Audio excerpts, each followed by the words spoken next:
Good morning, Pickles. It is not morning, Pugs.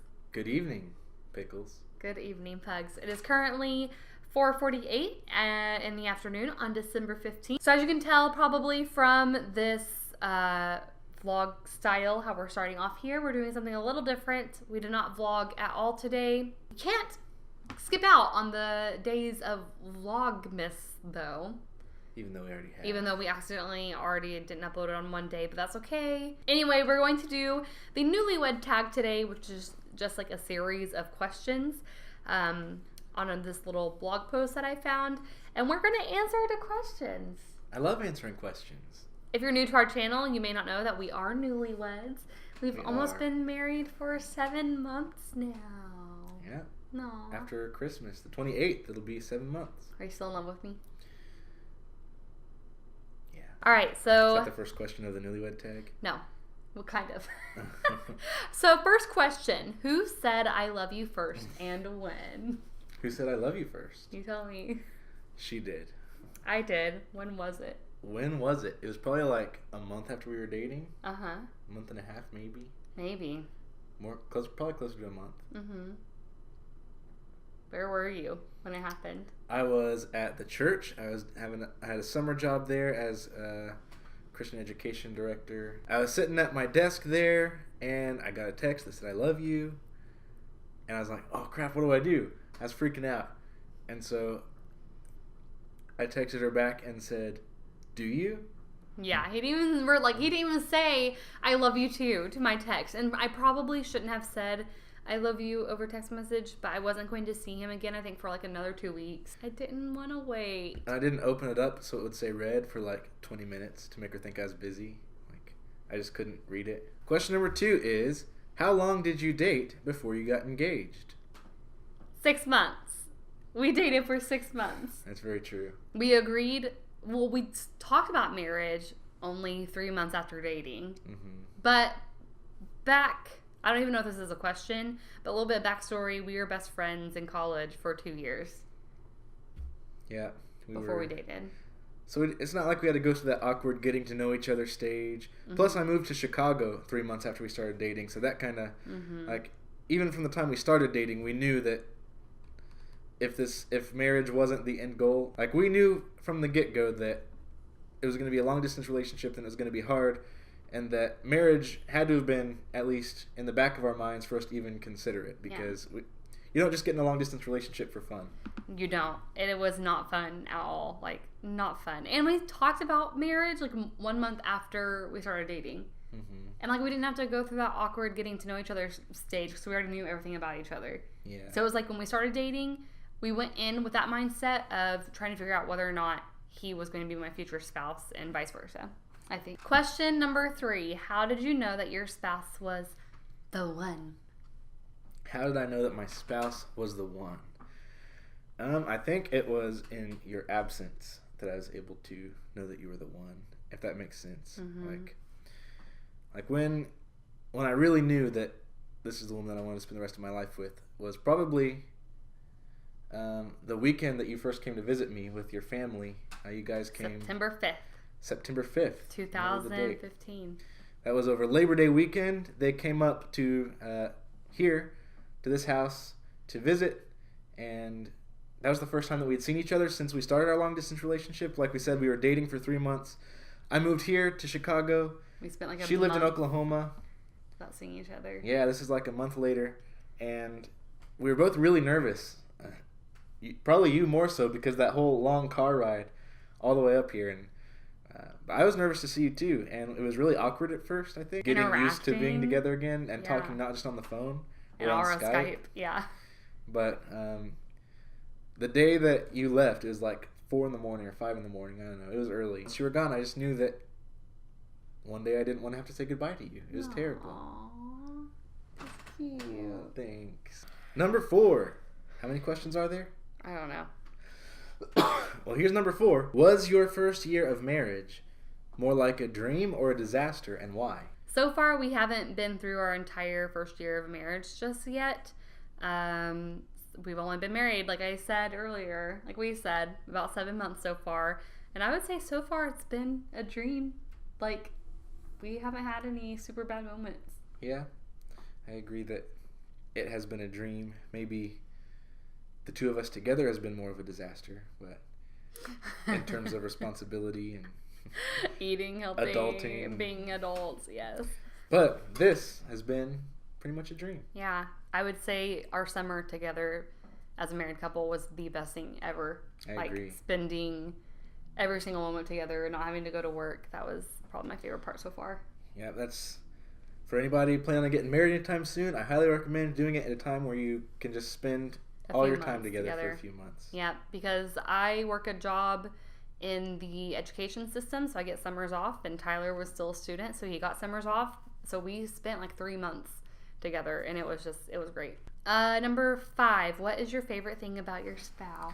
Oh my goodness, my favorite thing about my spouse. Uh-huh. Do I have to pick one thing? Yeah. I think my favorite thing about my spouse is her heart. Is that too cheesy or no Sunday school answery? No. I just love seeing your passions come out and seeing your love and your care for people and for this world and for God. Your heart is a beautiful heart. No, thanks. You're welcome. My favorite thing, your soul. Because I think, or my favorite thing about you is all, like, it's not one thing. It's like a whole bunch of things put together that make up who you are deep down inside. Like your intelligence, your wisdom, your patience, your ability to just sit there and like process information and like be silent when I don't need words to be said, and how you do get passionate about the same things that I do, like social issues and things, and you also are passionate about the Lord, and that all makes up one cute little Tyler. And thanks, babe. It's like when you're baking a cake and you have to have all the right ingredients to get the perfect cake, and that cake, like, it may be German chocolate cake, and that cake might be your favorite cake in the world, but it's your favorite because there's specific ingredients that go into that kind of cake. I really want cake now. I want cake too. What is one thing your spouse does that drives you insane? I don't know if I want to hear the answer to this. I have to think of an answer. I guess that's a good sign. Hold on, I can think of one. Like she said, I'm the perfect German chocolate cake. Probably like when you're really adamant about something and it's something that we disagree with, mm-hmm. and your tone of voice, like, or the way you say something whenever we're disagreeing.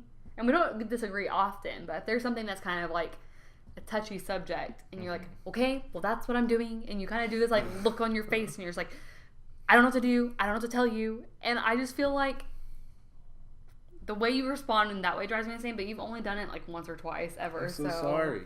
I'm glad that. Is it my hospice voice? Kinda, yeah. It almost feels like you don't know how to talk to me when you talk like that. But I think that's... I probably don't.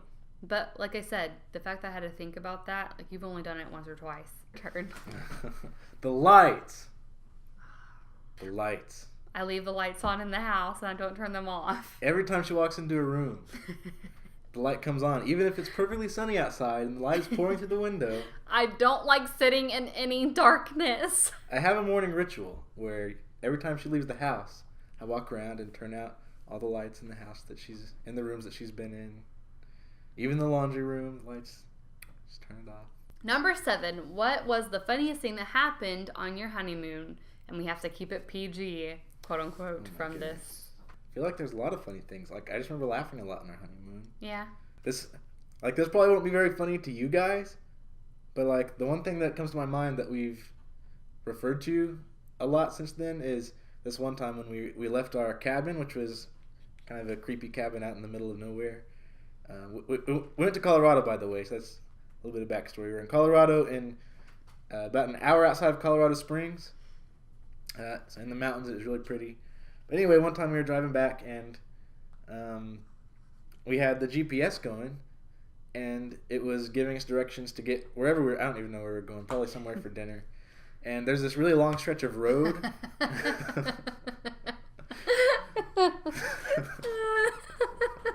So there's this really long stretch of road from our cabin to the nearest city.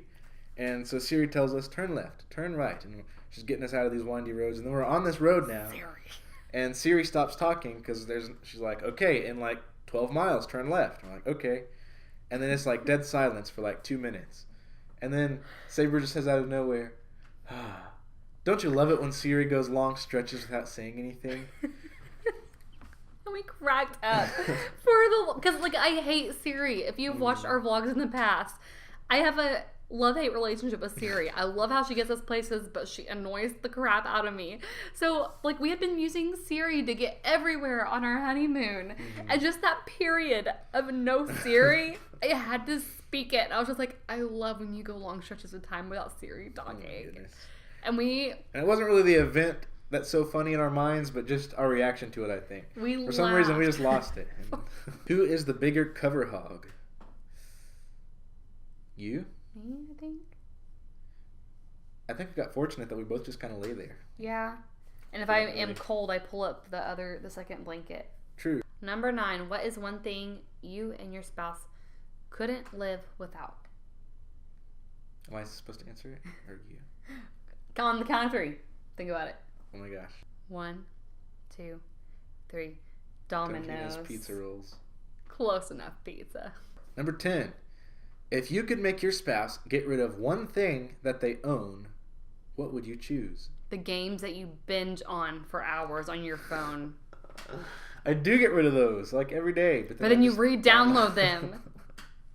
That's the one thing I would get rid of. Something that you own that I could just say the word and it'd be gone. Mm-hmm.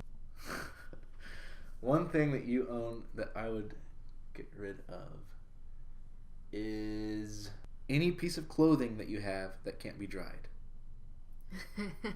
Okay, I'll take it. I can understand that. I kind of want to get rid of those too. All right, here's the final question. No, it's my turn. Okay. I read it. What is one goal that we want to complete in this next year? What is one goal, I guess, that you would like us to complete? And then I'll say 1, 2.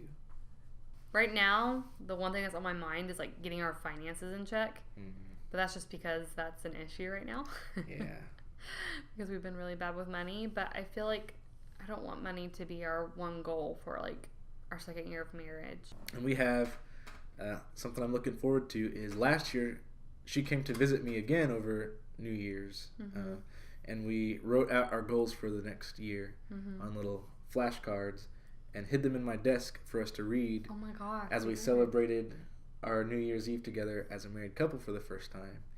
I completely forgot we did that. One of them came true. I remember one of them I wrote. Is it Blaze?